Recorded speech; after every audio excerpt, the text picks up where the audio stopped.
আসসালামু আলাইকুম। Welcome back to my another mini blog. ছোট্ট একটা ব্লগ নিলাম। তার সঙ্গে গাইস ফাইনালি কিন্তু আমি বালিশের কভার তৈরি করতে পারলাম। আমি কোথাও শিখি নাই, বাট আমি যেখানে কাজ করছি সেখানে কিন্তু আমি শেখাই নাই বালিশের তো আমাকে একজন বলছে যে, "তোমার তো মেশিন আছে, একটা বালিশের কভার তৈরি করে দাও না?" তো তার একটা পুরনো ভেলভেটের কাপড় এবং তার একটা পুরনো বালিশের কভার মাপ করে আমি কেটে নিয়েছি এবং কেটে আমি বানাতে শুরু করে দিয়েছি। তো গাইস তোমরা পুরোটা লক্ষ্য করবে, যেহেতু আমি মোবাইলে শ্যুট করছি তাই সম্পূর্ণভাবে দেখতে পাচ্ছি না, কিন্তু কথাগুলো স্কিপ করবে না। যতটুকু বলবো ততটুকু কিন্তু তোমরা শুনলে কিন্তু গুরুত্বপূর্ণ। তোমরাও কিন্তু এভাবে নিয়ম অনুযায়ী বালিশের কভার তৈরি করতে পারবে। মাপ করার পর কেটে নিয়ে গাইস ওরা বলেছিল যে আমার বালিশের কভারটা গুচি, গুচি। গাইস তোমরা কমেন্ট করবে গুচি, গুচি না কুচি, কুচি। তো এক পার্টে কিন্তু আমি সম্পূর্ণ গুচি, গুচি করে নিয়েছি। অন্য পার্টে কিন্তু আমি সিম্পল ভাবে রেখেছি। কারণ অন্য পার্টে আমি গুচি, গুচি করব না।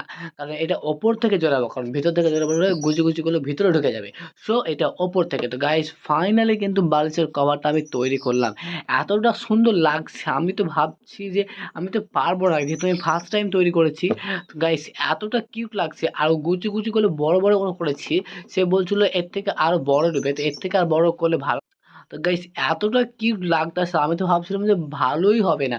ফার্স্ট টাইম করছি, নিজের প্রশংসা বললে না, তোমরা নিজের চোখেই দেখবে কতটা সুন্দর হয়েছে। আর কুচি, কুচিগুলো এতটা কিউট লাগতাছে, বালিশের কভারটা ভেলভেটে ওইজন্য আরো ফুটতাছে। সো আমি এখানে ঘুমাচ্ছি। দেখা হবে নেক্সট কোনো মিনি ব্লগে। Tata bye bye.